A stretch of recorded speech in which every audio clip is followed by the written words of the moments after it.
Kumaring mayaman din sa New Zealand, nagluluto na. Nagluluto na. Lutong pachang, syempre. Lutong pacham, manok na apretada.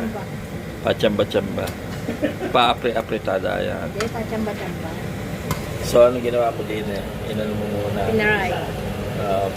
Fried muna. Fried and chicken. Tapos fried and chicken. Yes. So, yan, makikita nyo yan. Di ba?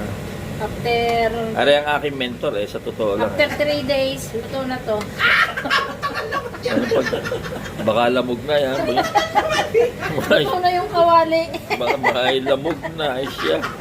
Kawali na daw. Ayan, mamaya titimusan na yan ni Batangan. Mamaya. Diba? Mamaya So, na yan ang mamaya na yung yan ang timos na tinatawag. Alam mo kayo timos? Sa inyo, alam mo, sariyahin ka eh. Titikman.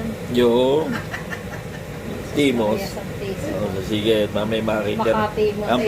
Ang finished product na rin makikita natin mamaya. Yes.